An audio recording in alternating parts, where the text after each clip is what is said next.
Buenos días a todos, queridos hermanos.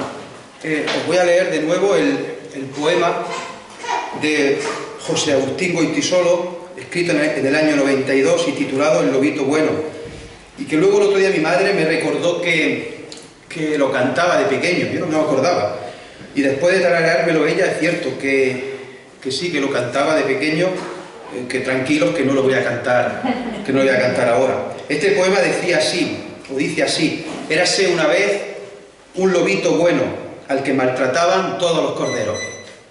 Y había también un príncipe malo, una bruja hermosa y un pirata honrado. Todas estas cosas había una vez cuando yo soñaba un mundo al revés. Y hoy es el tercer estudio que vamos a ver sobre la mitad del capítulo 8 del Evangelio de Marcos. Lo que iba a ser en una predicación, luego se convirtió en 2 y ahora en 3, y veremos si no damos alguna más. Vimos en primer lugar, vamos a leerlo ahora, los versículos del 27 al 29, con aquellas dos preguntas sorprendentes que les hace Jesús a los discípulos. En primer lugar, ¿quién dicen los hombres que soy yo? Y luego, ¿y vosotros? ¿Quién decís que soy yo? Y aquella preciosa respuesta de Pedro: tú eres el Cristo. Vimos también hace unas semanas la segunda parte, los versículos 30 al 33, en las que después del subidón inicial que produjo esta afirmación de Pedro, Jesús les dice que se callen, que no digan nada a nadie, y que además lo que le espera a este Cristo es padecer mucho, ser desechado por ancianos, principales y sacerdotes y escribas, y ser muerto. Vamos, que perfectamente se podía hacer una versión del poema que dijera algo así: había una vez un Cristo, un Mesías, un ungido de Dios, un perseguido, desechado por su pueblo y asesinado. Todas estas cosas había una vez cuando yo soñaba un mundo al revés. Vimos también que Pedro lo coge aparte y comenzó a reconvenir a Jesús, a decirle que no le pasara eso que estaba diciendo. Y aquella frase dirigida al que antes había dicho la maravilla de tú eres el Cristo, ahora le dicen a él: apártate de mí, Satanás. Vimos que Pedro, para aprender sobre quién era el Cristo y cuál era su misión en la tierra, tuvo que desaprender sobre cuál era su concepto del Cristo y lo que debía de hacer el Cristo según él. Para ir adelante tuvo que echar un poquillo para atrás. Y recordamos también que esto mismo le volvió a pasar en Hechos capítulo 10 con la conversión de Cornelio y la llegada del Evangelio a los gentiles. Hoy vamos con la tercera parte, y esto, hermanos, sigue siendo un mundo al revés. Mundo al revés, claro está, si lo comparamos con la lógica y el razonamiento de este mundo, el razonamiento humano. Vamos a leer en el capítulo 8, de los versículos 27 al 38, aunque el centro de la predicación de hoy va a ser solamente el versículo 34. Marcos 8, del 27 al 38. Dice así: salieron Jesús y sus discípulos por las aldeas de Cesarea de Filipo, y en el camino preguntó a sus discípulos diciéndoles: ¿quién dicen los hombres que soy yo? Ellos respondieron: unos Juan el Bautista, otros Elías, y otros algunos de los profetas. Entonces él les dijo: ¿y vosotros quién decís que soy yo? Respondiendo Pedro le dijo: tú eres el Cristo. Pero él les mandó que no dijesen esto de él a ninguno. Y comenzó a enseñarles que le era necesario al Hijo del Hombre padecer mucho y ser desechado por los ancianos, por los principales sacerdotes y por los escribas, y ser muerto y resucitar después de 3 días. Esto les decía claramente. Entonces Pedro le tomó aparte y comenzó a reconvenirle, pero él, volviéndose y mirando a los discípulos, reprendió a Pedro diciendo: quítate de delante de mí, Satanás, porque no pones la mira en las cosas de Dios, sino en las de los hombres. Y llamando a la gente y a sus discípulos, les dijo: si alguno quiere venir en pos de mí, niéguese a sí mismo y tome su cruz y sígame. Porque todo el que quiera salvar su vida la perderá, y todo el que pierda su vida por causa de mí y del Evangelio la salvará. Porque ¿qué aprovechará al hombre si ganare todo el mundo y perdiere su alma? ¿O qué recompensa dará el hombre por su alma? Hasta aquí la lectura. Después de la bronca a Pedro, de la reprimenda a Pedro, Jesús llama a la gente y a sus discípulos y lanza este versículo tan hermoso, estas palabras tan preciosas, que casi todos los que estamos aquí sabemos de memoria, lo hemos escuchado miles de veces y seguramente lo volvamos a leer y a escuchar miles de veces más. Si alguno quiere venir en pos de mí, niéguese a sí mismo y tome su cruz y sígame. Si ya es un mundo al revés, que el Cristo, el Mesías, el creador y el sustentador del universo entero, tenga que venir a la tierra a ser humillado, despreciado, castigado y asesinado, a los seguidores les espera lo mismo. O les puede esperar lo mismo. Y ya Jesús les está avisando que lo que les espera no es un camino de rosas y que puede incluso tomar la cruz, que ya veremos luego la implicación que tienen estas palabras. Está claro, hermanos, que el camino del creyente no tiene por qué ser fácil. Dios nunca nos ha prometido que esto va a ser un paseo, que no va a haber sufrimiento y no va a haber persecución por su causa. Y aquí estamos viendo que Jesús, en primer lugar, está la afirmación que dicen de él, de que es el Cristo.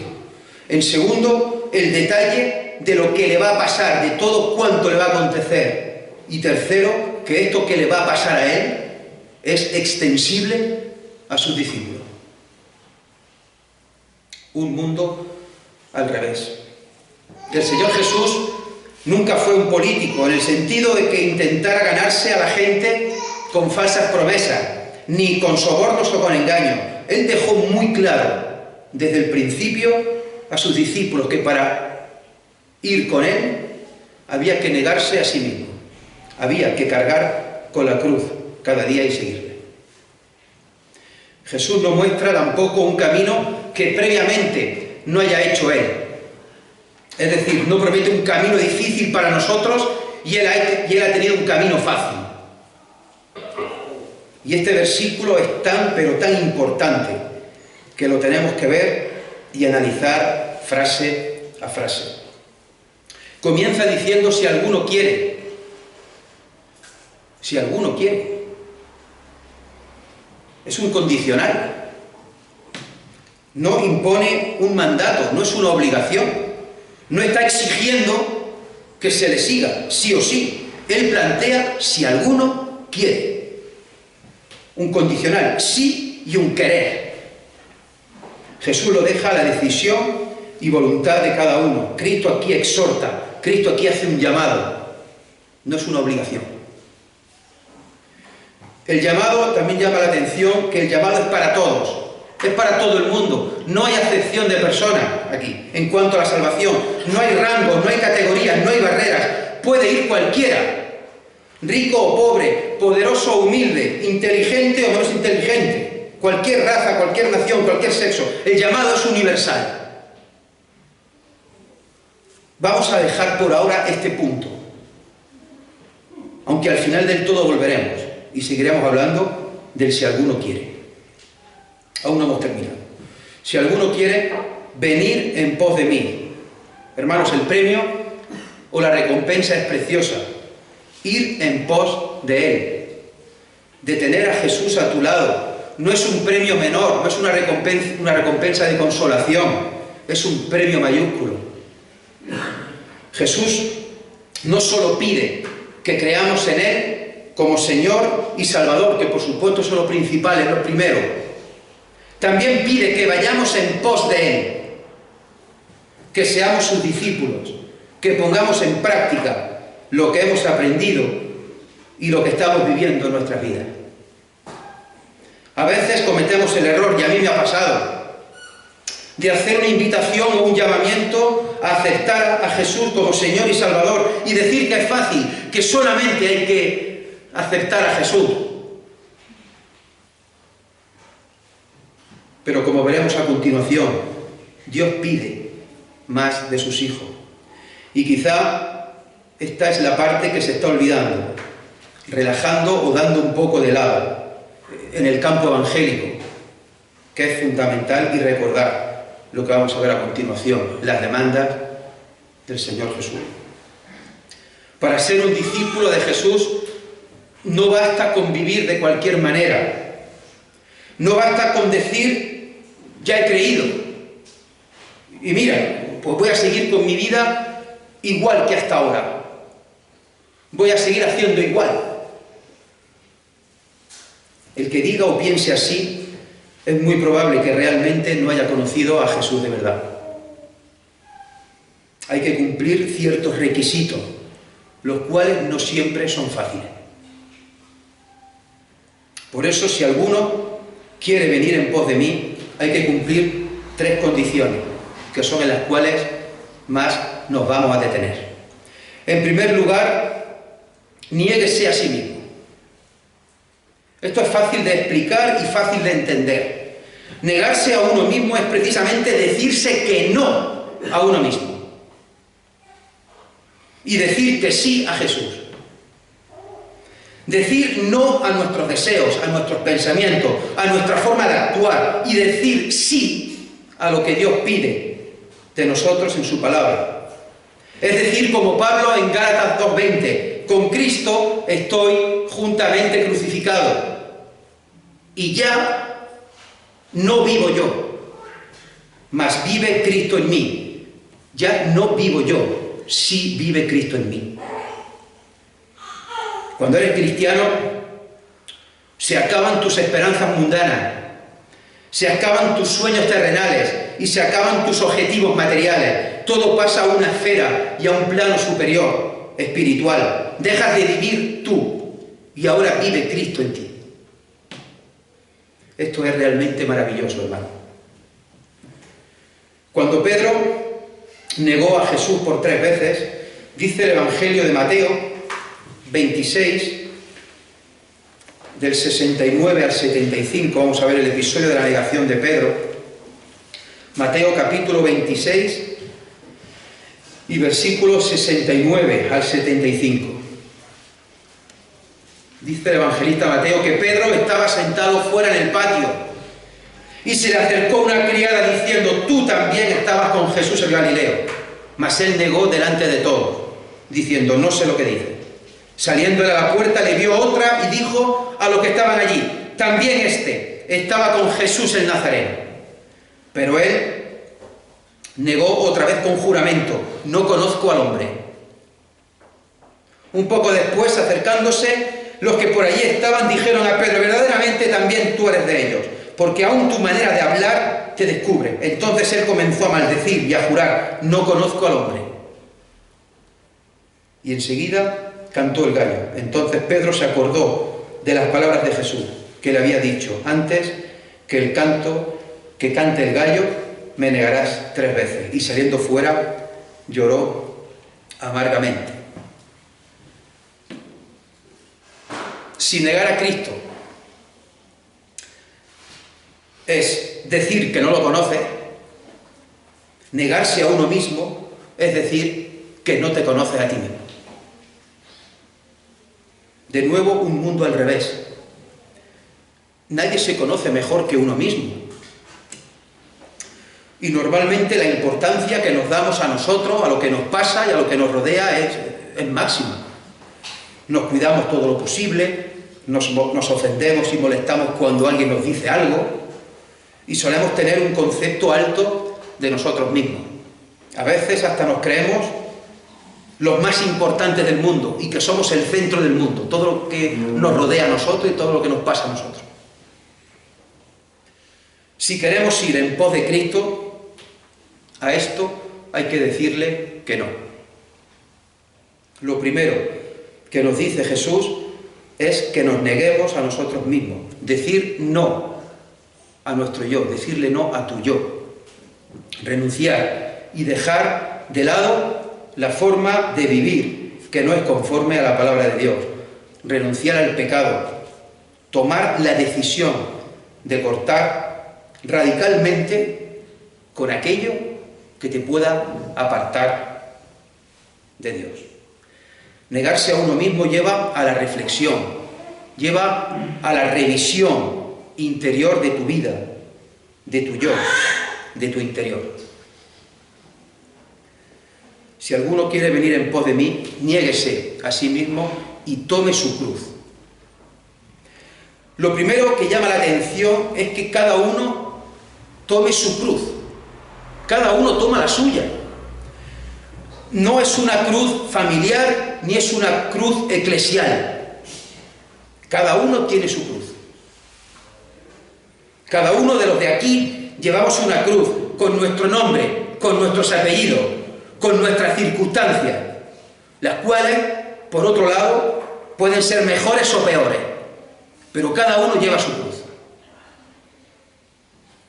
La vida cristiana, como decíamos antes, no es un camino de rosas. El que cree en Jesús tiene la salvación asegurada, eso está claro. Pero mientras estemos aquí en la tierra y tengamos la esperanza en la vida eterna con Jesús, no siempre nos va a ir bien.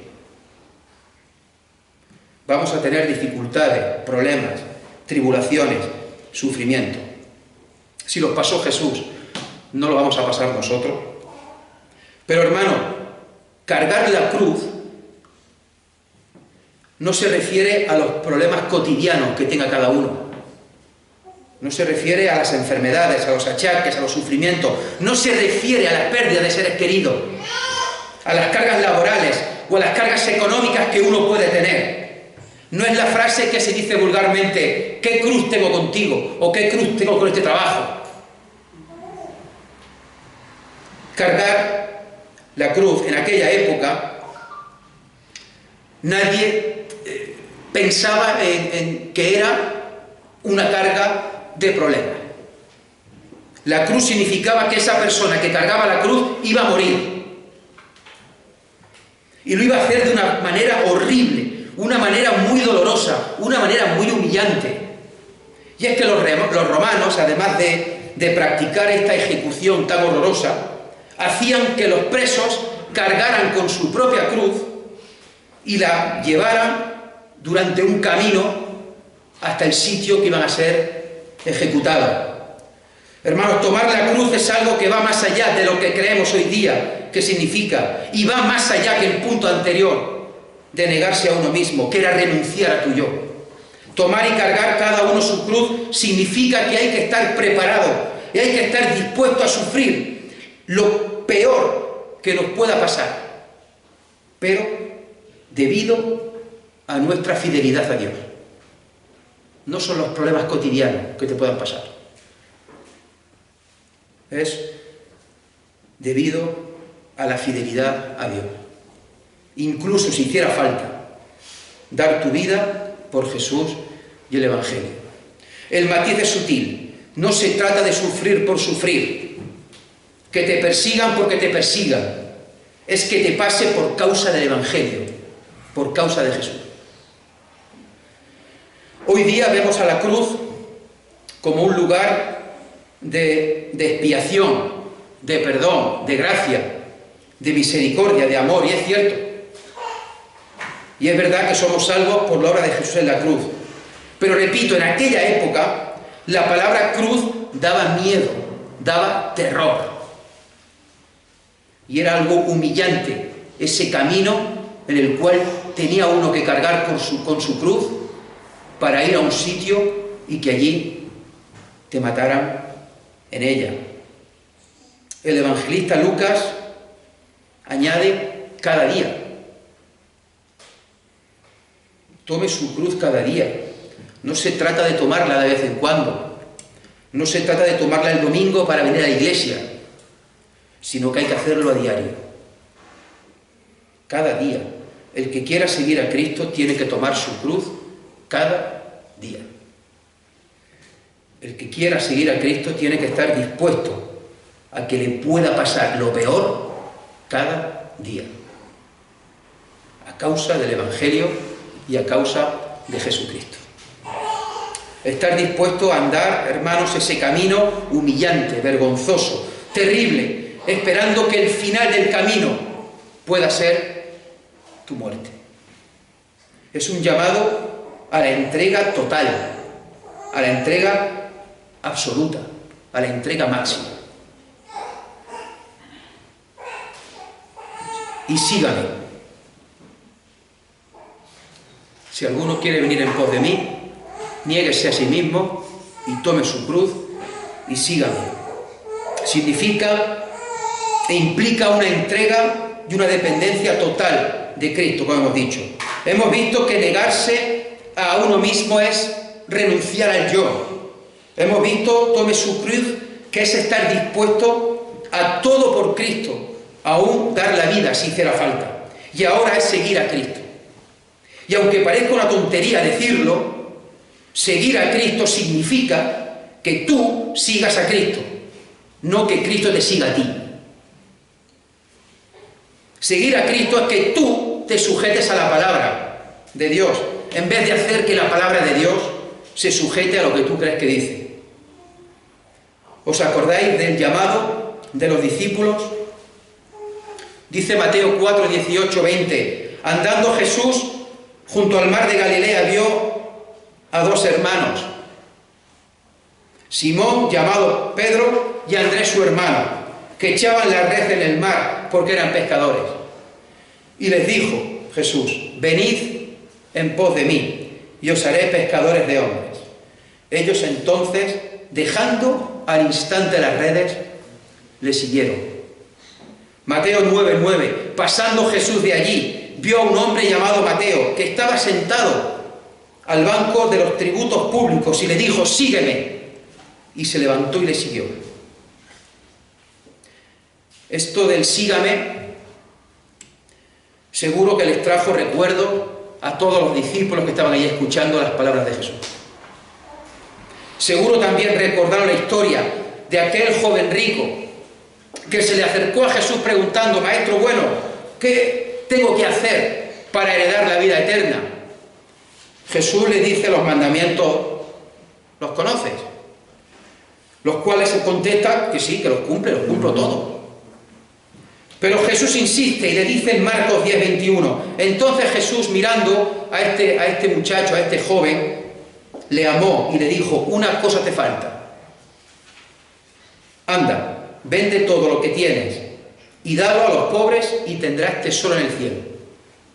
Y ven, sígueme, tomando tu cruz. Pero él, afligido por esta palabra, se fue triste, porque tenía muchas posesiones. De nuevo aparece el seguir y el tomar tu cruz. Hermanos, cuando las cosas van bien, qué fácil es todo. Qué fácil puede parecer seguir a Jesús. Pero cuando todo se complica, cuando vienen problemas, ya es más difícil. Por eso vemos tanta gente que parece que sigue a Jesús, pero cuando vienen los problemas se apartan de momento. En Lucas 9, del 57 al 62, aparecen tres personas dispuestas a seguir a Jesús. Vamos a leerlo. Lucas capítulo 9, versículo 57.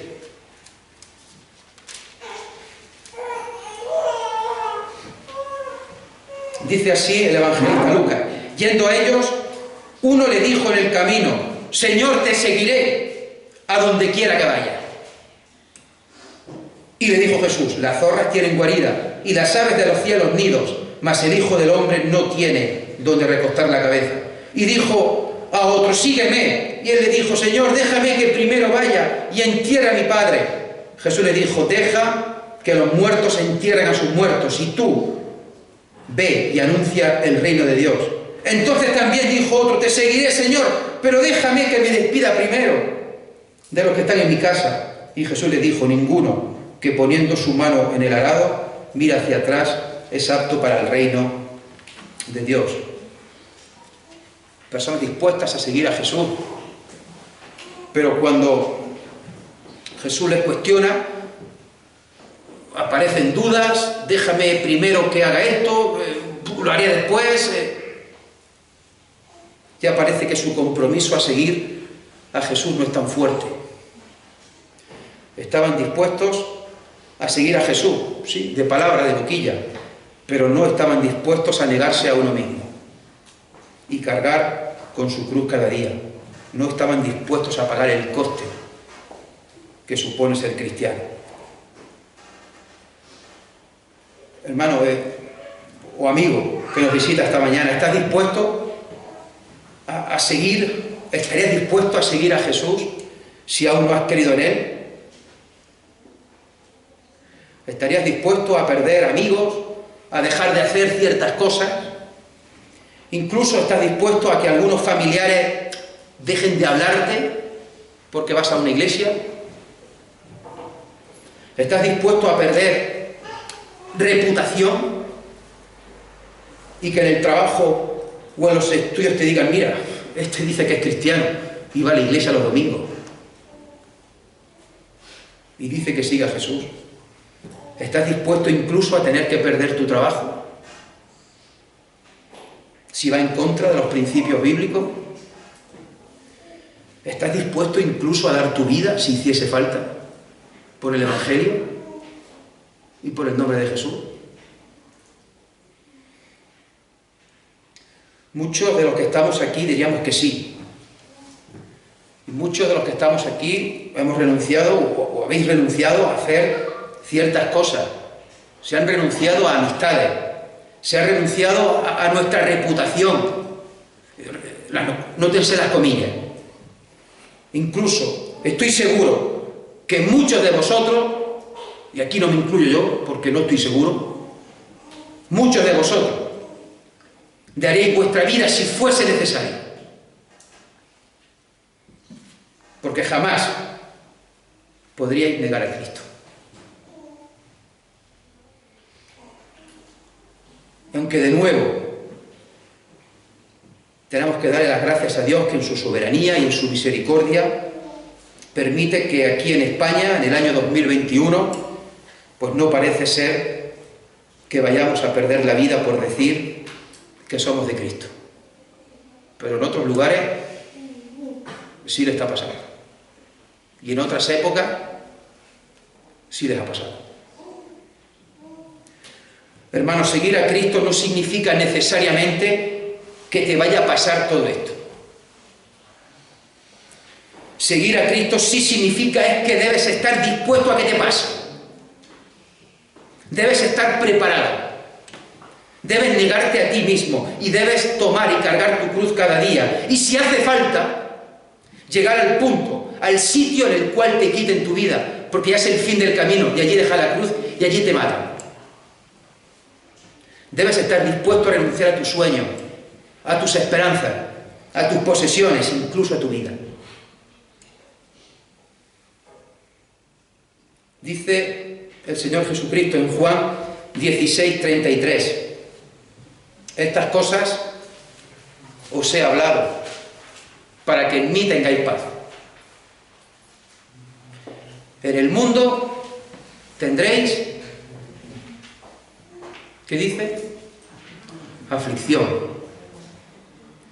En el mundo tendréis aflicción, pero no acaba ahí el versículo. Pero confiad, yo he vencido al mundo. En el mundo tendréis aflicción, pero confiad, yo he vencido al mundo.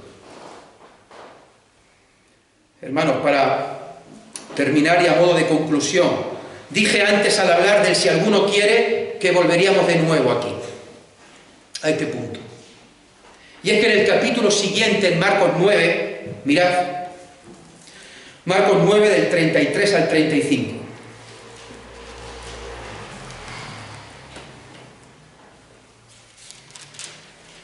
Marcos capítulo 9, versículo 33. Y llegó a Capernaum, y cuando estuvo en casa les preguntó, ¿qué disputabais entre vosotros en el camino? Mas ellos callaron, porque en el camino habían disputado entre sí quién había de ser el mayor.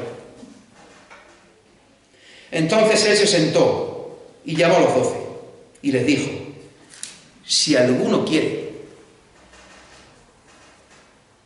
ser el primero, será el postrero de todos y el servidor de todos.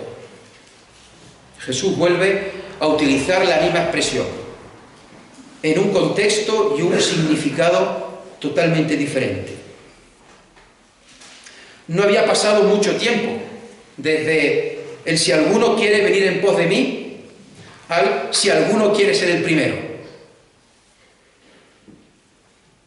No habían captado el mensaje. Fijaros, ellos disputaban y discutían a escondidas de Jesús, en grupillo, por ser el mayor, por ser el más importante, por ser el que tenía que mandar sobre los demás. Jesús les había dicho un poco antes que lo que tenían que hacer era negarse a uno mismo, tomar su cruz y seguirle. Un mundo al revés. La escena es cuanto menos llamativa. Primero han declarado, mediante las palabras de Pedro, que Jesús es el Cristo. Luego les dice todo lo que les tiene que pasar, que lo van a perseguir, lo van a asesinar y poner en una cruz. Pedro intenta reconvenirle. Jesús les enseña un camino de negación, un camino de tomar la cruz y de seguirle. Y al poco van por el camino discutiendo sobre quién será el mayor de todos. Jesús les coge con cariño. Dice en el versículo 35 que entonces Él se sentó y llamó a los 12. Los coge con cariño aparte y les sigue enseñando. Les sigue moldeando. Les sigue perfeccionando. Aunque no entendieran nada, aunque no comprendieran que era necesario que Jesús muriera en una cruz, aunque siguieran fallándole, aunque siguieran dándole la espalda, aunque siguieran negándole, aunque siguieran peleándose por ver quién iba a ser el jefe y quién iba a mandar sobre los demás, Jesús les seguía enseñando el camino correcto, del cual tenían que desaprender primero y ver que lo que ofrece Jesús es totalmente diferente a la lógica humana. Desaprender que lo importante no consiste en ver quién va a ser el más grande y quién va a mandar, y aprender que en el reino de los cielos es un mundo al revés, precisamente, en el cual el más pequeño, el que se humilla, es el mayor.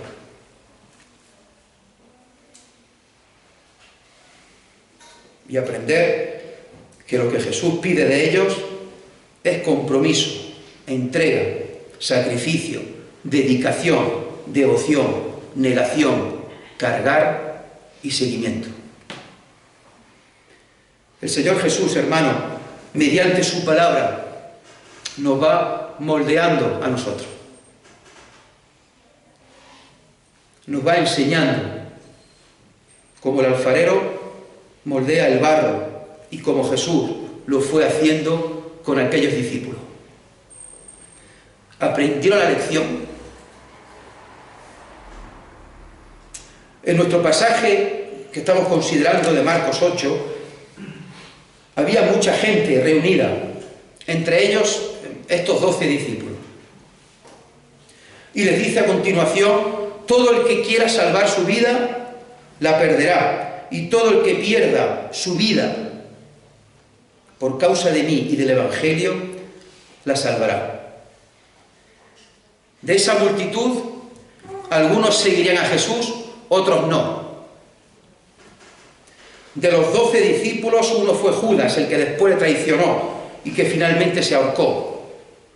Otro, Juan, el que murió ya mayor, exiliado en la isla de Patmos, aunque sufrió muchísimas persecuciones y muchísimas penalidades a causa del Evangelio de Cristo.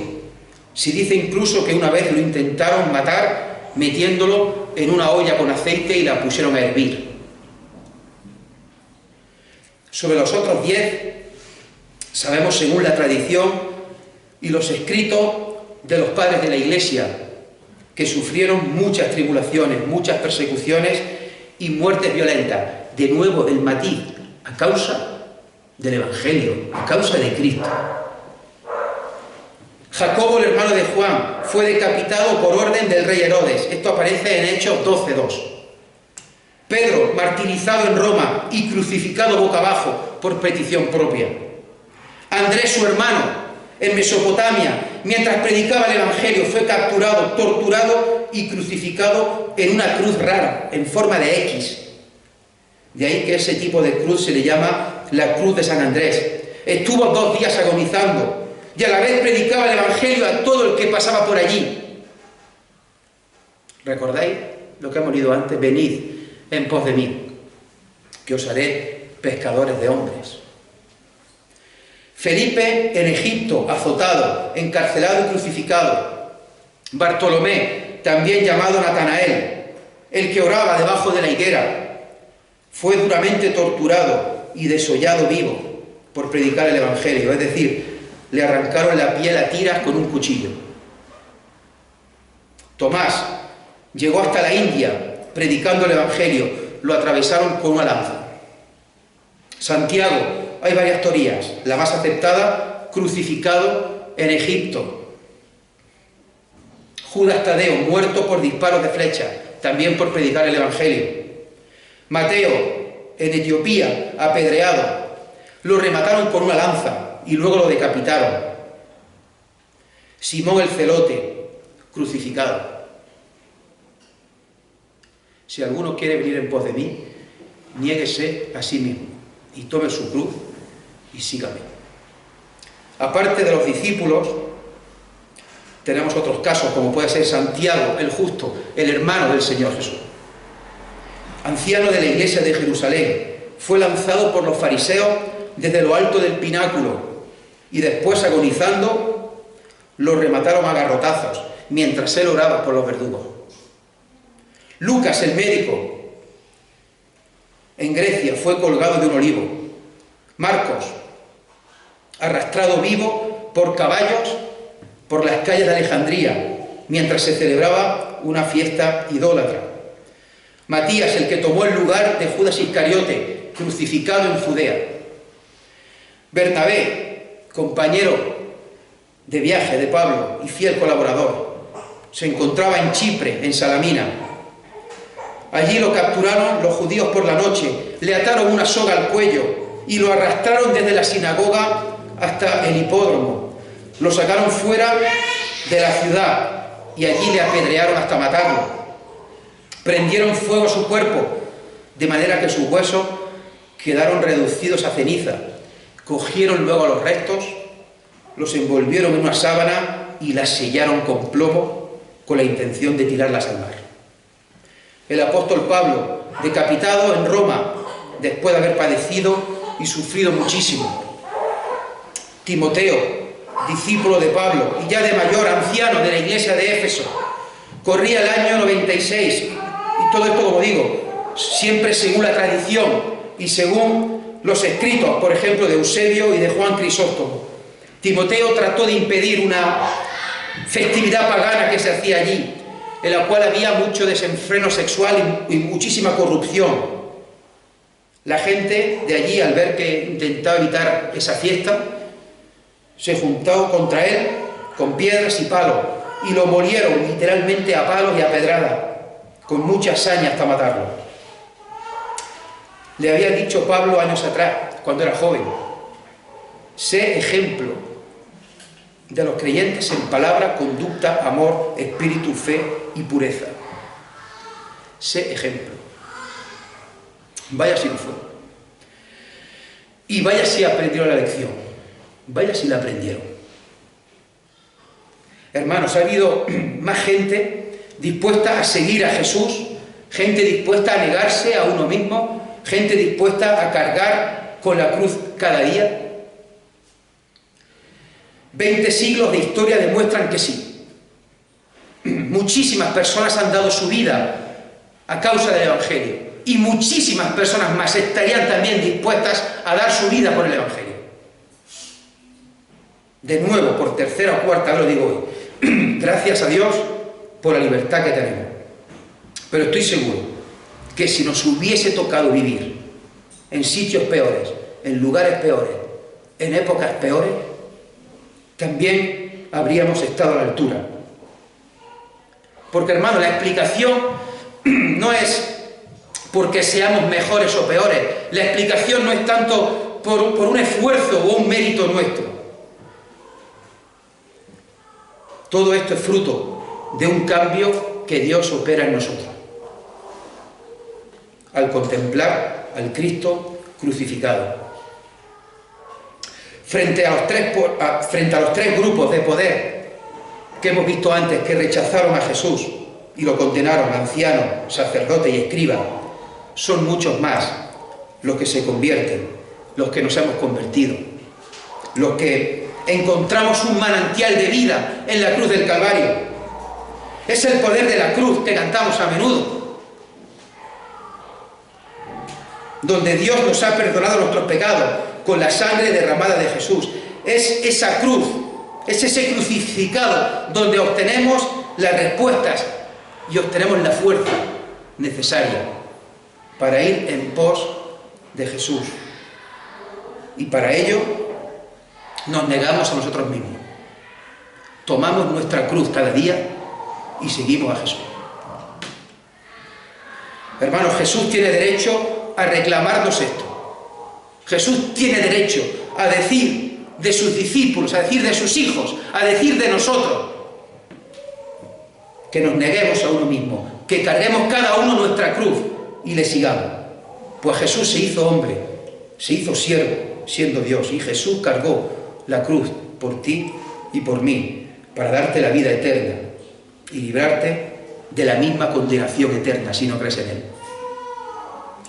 El llamamiento sigue vigente, el llamamiento es el mismo, la recompensa preciosa, maravillosa, eterna, infinita, ir en pos de Jesús. ¿Te parece poco?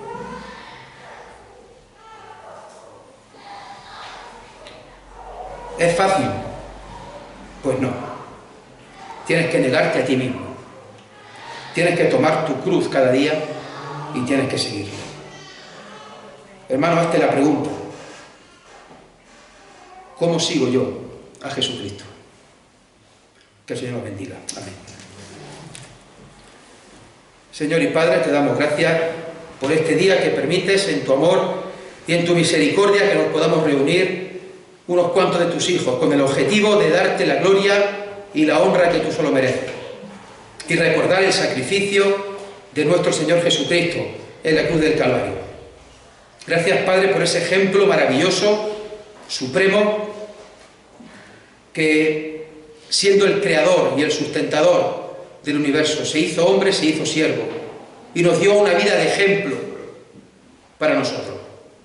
Y Señor, y ese camino a seguir, que puede parecer difícil, el negarse a uno mismo, el tomar su cruz cada día, el estar dispuesto a dar la vida por ti si hiciera falta y el seguirte, que no siempre va a ser fácil. De hecho, nunca dijiste que iba a ser fácil, pero siempre nos has prometido que confiemos en ti, que tú nos darás fuerza, que tú nos darás ánimo, que tú nos darás fe. Señor, gracias porque tenemos la certeza total y absoluta que separados de ti nada podemos hacer. Y para ello pedimos, Señor, que nos des fuerza para seguir adelante, que nos des humildad también para, si estamos equivocados en algo y tener que desaprender primero, que podamos desaprender para luego aprender. Señor, que sepamos a ciencia cierta que las cosas del reino son diferentes a las cosas de este mundo.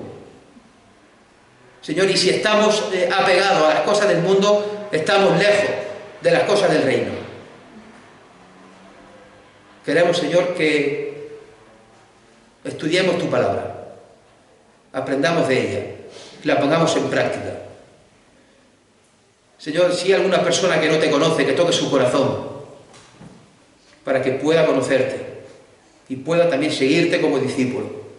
A los que te hemos conocido hace ya muchísimos años, y hay aquí hermanos que todavía muchos más años. Señor, que podamos seguir en nuestro caminar, podamos seguir en nuestra carrera, en nuestra lucha. Señor, que nos sigamos negando a nosotros mismos, que tomemos nuestra cruz cada día y que te sigamos siguiendo. Queremos pedirte, Señor, también especialmente por nuestros pequeños, nuestros hijos, nuestros nietos, que también puedan seguir en el camino y también puedan seguir en la iglesia. Nos acordamos de aquellos familiares nuestros que han estado tiempo aquí y han dejado de venir. Señor, para que sea tu voluntad que tú toques sus corazones y puedan volver a reunirse. Queremos alabarte y glorificarte como tú solo mereces. En el nombre de Jesús, amén. Recordaros de quedaros aquí sentados, que se va a dar el obsequio o los obsequios a las madres.